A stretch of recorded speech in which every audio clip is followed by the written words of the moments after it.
teman-teman, jumpa lagi dengan saya Vicky di channel YouTube Vicky Tan Interior.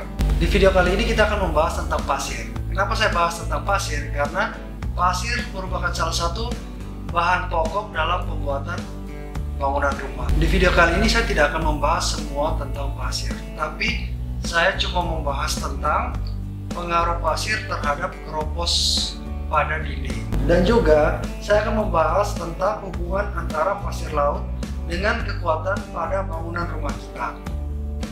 Karena apa? Ada sekelompok orang yang percaya bahwa pasir laut apabila digunakan untuk membangun rumah, tembok rumah kita atau bangunan rumah kita jadi lebih kuat. Tetapi sebelum kita masuk ke pembahasan kita tentang pasir, saya mau mengucapkan terima kasih kepada teman-teman yang sudah mendukung saya sampai dengan saat ini. Dan bagi teman-teman yang belum subscribe video kita, terus dukung video kita dengan cara nonton video kita sampai selesai.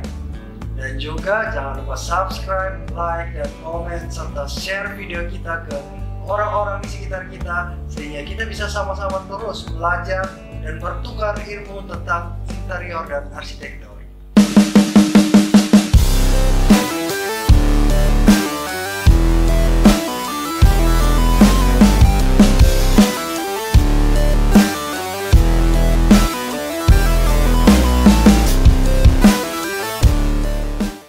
Oke, teman-teman sudah lihat di video barusan.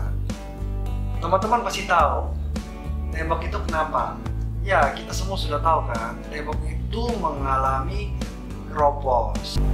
Banyak sekali yang menganggap semua itu karena campuran semennya yang kurang, tukangnya yang bermasalah. Ada juga yang menganggap bahwa pasirnya yang tidak bagus. Nah, saya akan membahas penyebab kenapa dinding rumah Anda bisa keropos. Karena banyak sekali faktor yang menyebabkan dinding rumah itu keropos. Penyebab pertama yaitu karena umur bangunan. Tidak bisa dipungkiri bahwa umur bangunan yang sudah terlalu lama atau sudah terlalu tua itu bisa mengalami pengeroposan pada dinding. Yang kedua adalah takaran semen dan pasir tidak sebanding. Maksud dari sebanding bukan berarti mereka harus takarannya sama ya, tetapi takaran yang ideal pada campuran semen untuk plester itu adalah 1:5. Maksudnya apa? 1 sak semen untuk 5 ember pasir. Tetapi yang terjadi di lapangan, dalam kondisi tertentu, penggunaan campuran yaitu 1:6 itu masih bisa ditoleransi apabila kualitas pasir yang kita pakai itu adalah kualitas bagus. Tetapi ketika teman-teman lagi membangun rumah, teman-teman juga harus memperhatikan, karena apabila takaran pasir di atas 1:6 itu resiko kroposnya sangat tinggi. Jadi kadang kita diskusi sama tukang, bahwa tukang menganggap bahwa oh sudah bos atau sudah pak, campuran 1:7 itu aman. Saya menyarankan untuk tidak menggunakan campuran di atas 1:6 karena resiko untuk keropos itu tinggi banget. Karena 1:6 aja, apabila kondisi pasirnya kurang bagus itu pasti keropos temboknya. Tetapi bukan berarti teman-teman akhirnya membuat takarannya semakin sedikit seperti 1:4. Nah, kalau untuk 1:4 untuk plester malah menurut saya itu kurang bagus karena akhirnya terlalu keras, bisa menyebabkan keretakan pada plester. Tetapi teman-teman harus ketahui, keretakan pada plester itu bukan cuma tentang campuran semen yang tidak sebanding kayak tadi saya bilang 1:4, masih banyak faktor lagi. Tetapi salah satu faktor keretakan dari plesteran itu juga karena campurnya terlalu keras. Yang ketiga, karena kualitas pasirnya kurang bagus. Nah, gimana caranya kita mengetahui pasir itu bagus atau tidak? Kita harus melihat kadar lumpur pada pasir itu sangat mempengaruhi, atau pasirnya terlalu halus itu juga mempengaruhi. Untuk plester kita membutuhkan pasir yang agak kasar, jadi jangan terlalu halus. Pasir yang bagus kita bisa lihat juga dari kadar debu atau kadar halus. Jadi maksudnya kadar halus itu gini, pasirnya itu terlalu banyak debu, makanya itu banyak sekali disarankan untuk memakai pasir yang sudah dicuci, sehingga kadar debu dan kadar lumpur pada pasir itu berkurang. Karena apabila kadar lumpur dan kadar pasir terlalu tinggi, campuran semen dengan butiran pasir itu tidak bisa terlalu maksimal, sehingga menyebabkan keropos pada dinding. Di setiap daerah saya yakin ada perusahaan yang menjual pasir yang memiliki lab untuk mengetes kualitas pasir, baik dari kadar lumpur, kadar air, dan kadar debu, dan lain-lain. Jadi untuk mengetes kualitas pasir itu biasanya itu ada lab khusus. Tetapi nanti di video selanjutnya saya akan membagi solusi atau membagi cara gimana caranya kita mengetes pasir tanpa harus ke lab. Caranya cukup sederhana, jadi teman-teman harus nonton video itu. Faktor keempat yang mempengaruhi keropos pada tembok, ini banyak sekali orang yang belum tahu. Jadi teman-teman pernah lihat kan ketika tukang lagi memplester tembok, teman-teman lihat kan ketika campuran semen itu dilemparkan ke batu bata, teman-teman bisa lihat ada sisa-sisa dari semen jatuh ke lantai, yang kadang biasanya itu memang di alas triplex kan. Jadi banyak sekali tumpukan sisa-sisa semen yang ada di bawah. Nah teman-teman bisa lihat banyak itu campuran kan. Kebanyakan tukang membiarkan campuran semen itu sampai begitu banyak, sudah bertumpuk-tumpuk. Dan ketika campuran semen utama habis, mereka akan mengambil itu atau mencampuri itu lagi dengan air sedikit, terus dipakai lagi untuk melapisi campuran yang posisi di dinding. Jadi sisa-sisa di situ diambil lagi untuk dipakai. Itu mungkin tidak masalah apabila ketika tukang itu pertama kali melempar sisa-sisa semen itu langsung dipakai lagi untuk ditambah, sisa itu dipakai lagi langsung dikedok atau disendok gitu ya, disendok dipakai lagi ke dinding, itu tidak masalah. Tetapi kesalahan kita adalah membiarkan itu semakin banyak dan sadar tidak, semen yang itu tuh sudah setengah kering dan semen yang di dinding itu juga sudah setengah kering. Jadi walaupun dicampur air, memang posisi basah dia lengket, tapi sebenarnya itu dua bagian yang susah untuk menyatu dengan benar. Karena ketika semen yang sudah kering itu, yang sudah setengah kering itu dipaksa untuk dilapisi lagi, dalamnya itu jadi rapuh, jadi sudah tidak satu campuran lagi sebenarnya. Akhirnya lama kelamaan semen yang bekas plester itu akhirnya rontok sendiri.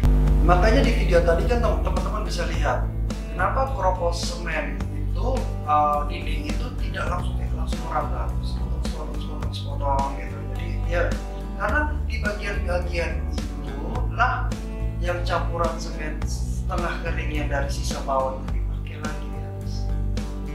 Akhirnya ya itu dia rontok.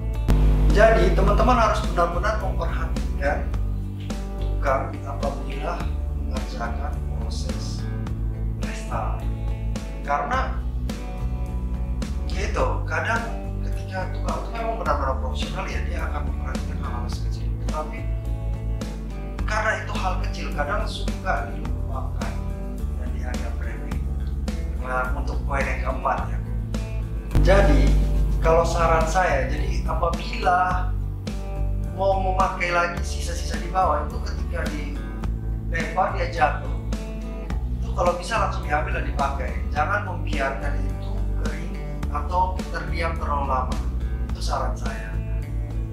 Atau saran kedua, memang kalau saran kedua ini mungkin dianggap sebagai pemborosan sih, tapi tidak salah juga saya memberitahukan. Apabila ada semen di bawah yang sisa-sisa itu, Bisa mungkin kalau memang teman-teman punya budget lebih atau tidak ini, saya rasa tidak perlu dipakai.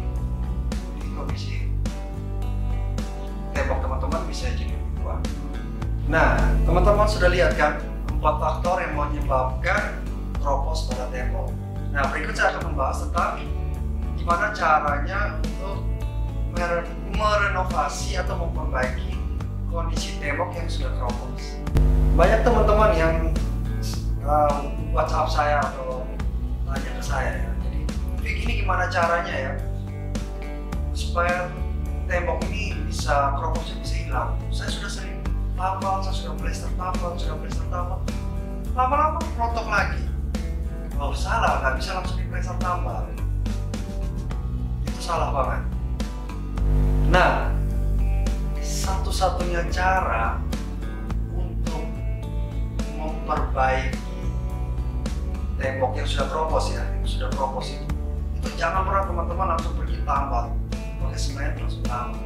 Itu pasti tidak ada efek. Itu kelihatan bagus, nanti berapa lama rontok lagi. Caranya adalah teman-teman harus kupas atau memahat ulang tembok yang sudah keropos itu. Jadi sampai ketemu batu merahnya kayak di gambar ini ya. Jadi di gambar ini teman-teman harus benar-benar sudah pahat sampai posisi ketemu batu merahnya atau batangnya. Jadi sepanjang tembok yang keropos itu teman-teman pahat habis. Baru dikasih semen dan campuran semen ya, semen baru. Itu saya jamin bisa kuat. Ada juga yang tanya saya kayak gini, Fit, tembok saya ini keropos atau jelek banget ya, banyak lepas-lepasnya gitu. Jadi saya langsung tutup pakai wallpaper atau wall foam atau wall PVC. Gimana? Bagus nggak? Bisa nggak? Jawabannya adalah tentu saja tidak bisa. Teman-teman harus istilahnya perbaiki dari dalam dulu. Jadi kalau teman-teman hanya mengcovernya saja, sedangkan di dalamnya itu keropos, ya keropos lepasnya kan dari dalam, otomatis wallpaper, wall foam, wall PVC itu rontok semua. Itu yang pertama. Yang kedua, ketika kondisi tembok itu sudah keropos ya, jadi sudah banyak pasir, ada pasir-pasir yang kalau kita korek atau kita sentuh itu sudah ada pasir, itu lem tidak akan bisa maksimal. Lem baik itu wallpaper, wall foam, atau wall PVC itu tidak akan pernah maksimal, pasti cepat banget untuk lepasnya. Nah, bagi teman-teman yang mungkin belum tahu apa itu wall foam, wall PVC, teman-teman bisa lihat di video saya yang berjudul perbedaan antara wallpaper, wall foam sama wall PVC. Nah, teman-teman sudah tahu kan faktor penyebab tembok kita bisa keropos. Pasir itu sangat mempengaruhi kekuatan atau campuran semen. Jadi sangat mempengaruhi dalam membangun rumah itu. Pasir betul-betul cukup memiliki peran penting. Oleh karena itu, sekarang saya akan bahas mengenai kepercayaan atau ada kontraktor atau ada orang-orang tertentu yang meyakini bahwa penggunaan pasir laut itu sangat bagus dan sangat kuat terhadap kondisi bangunan. Nah, yang selama saya tahu dan selama pengalaman saya, penggunaan pasir untuk campuran semen di bangunan itu adalah pasir kali. Bahasa apa ya? Mungkin di daerah tertentu artinya beda ya. Pasir kali itu mungkin pasir sungai ya, mungkin ya. Mungkin di kota-kota tertentu nggak tahu arti kali ya, sungai. Nah, gimana ya gue jelasin pasir kali? Soalnya di daerah tertentu saya nggak ngerti maksudnya apa itu kata kali. Kali itu maksudnya pasir kali itu maksudnya kayak pasir yang teman-teman lihat di bawah jembatan itu kan ada arus air, itu kan banyak pasir yang mengarah ke laut itu kan banyak sekali di sekitarnya itu keliling pasir. Nah, pasir-pasir itu yang digunakan untuk membangun bangunan, atau lebih tepatnya pasir air tawar. Ya, itu lebih tepat. Jadi pasir kali atau mungkin ya pasir air tawar itu. Jujur, kalau pengalaman pribadi saya dan saya sudah sharing di beberapa menurut saya cukup berpengalaman, itu tidak pernah mereka menggunakan pasir laut. Selalu pasir, yaitu air tawar itu atau pasir gali. Nah, di video ini saya tidak bisa menjudge bahwa pasir laut itu tidak bagus atau pasir laut itu bisa memberikan kekuatan terhadap bangunan atau bangunan jadi lebih kuat. Saya tidak bisa bilang itu. Tetapi di video intro tadi yang keropos tembok itu dikirimkan sama teman saya yang rumahnya itu menggunakan pasir laut. Jadi walaupun pakai pasir laut tetap bisa, temboknya tetap bisa keropos. Ya mungkin juga karena faktor itu campuran semen atau dan lain-lain. Tapi kalau pengaruh pasir laut sendiri terhadap kekuatan tembok, saya tidak bisa jawab karena saya tidak pernah pakai. Tetapi poin penting yang harus teman-teman ketahui bahwa kadar garam pada pasir laut itu sangat tinggi, dan teman-teman harus ketahui kalau besi beton yang kita pakai, kenapa saya punya melakukan penekanan seperti ini? Karena ini penting. Karena besi beton yang kita pakai itu sangat anti terhadap garam, pasti keropos, pasti karat, karena kadar garam pada pasir laut itu sangat tinggi. Jadi seandainya memang ada orang yang bilang atau punya pengalaman bahwa pasir laut itu kuat banget buat tembok, saya tidak bisa bilang iya atau tidak. Oke, itu pengalamannya iya, tapi harus teman-teman tahu, saya jamin pasir laut akan merusak struktur betonnya teman-teman. Jadi logikanya gini teman-teman, oke kita pakai pasir laut, temboknya kuat, tidak keropos, tapi besi betonnya keropos. Jadi seandainya ada goncangan atau dalam kurun waktu tertentu besi itu jadi rusak dan tidak kuat lagi, dan kondisi temboknya memang kuat ya, karena memang katanya pasir laut itu kuat, bisa buat tembok, itu seandainya dia ambruk, benar-benar bukan runtuhan gini, tapi langsung satu plak mimbun langsung jatuh. Memang temboknya kuat, tapi penopang tulangnya yang besi itu jadi hancur di dalam gara-gara karat. Jadi akhirnya tidak kuat karena kadar garam pada pasir laut itu sangat tinggi. Teman-teman tahu sendiri, nggak usah dibungkus pada pasir laut. Mobil yang pergi kita bawa ke pantai kena air atau kena angin laut, bawah laut, apa dan lain-lain, pasti tulang harus dicuci kalau tidak berkarat. Apalagi pasir itu membalut tulang besi beton itu mana hancur. Logika saya seperti itu. Dan faktanya memang garam buat karat besi. Ya kita nggak tahu, mungkin kontraktor atau orang pemilik rumah itu punya alat untuk menetralkan atau cara menetralkan garam pada pasir laut, ya kita nggak tahu. Atau ya kayak di negara-negara maju ya memang kondisi yang banyak pasir laut dan harus memaksakan pakai pasir laut, dan mereka pasti punya cara sendiri untuk membuat menggunakan pasir laut. Tapi kalau kita di Indonesia, apalagi di kondisi-kondisi yang memang menggunakan besi beton sebagai tulang dari tiang rumah bangun, saya pribadi tidak merekomendasikan menggunakan pasir laut. Tetap harus menggunakan pasir kali atau yang saya bilang pasir air tawar ini. Tentu saja pasir air tawar yang harus berkualitas. Demikian video saya kali ini. Saran saya teman-teman harus menonton video saya sampai selesai, karena video saya ini memberikan informasi yang cukup penting. Karena yang ditakuti adalah apabila teman-teman tidak nonton video ini sampai selesai, teman-teman bisa mengambil satu kesimpulan lain yang bisa jadi sangat fatal. Sampai di sini dulu video kita kali ini. Bagi teman-teman yang belum subscribe, silahkan tekan tombol subscribe di bawah ini dan aktifkan loncengnya sehingga teman-teman bisa mendapatkan update terbaru dari video-video kita. Dan saya berharap video-video saya ini bisa memberikan manfaat bagi kita semua untuk bisa lebih mengerti di dunia arsitektur dan interior. Sampai jumpa dan salam digital arsitektur interior.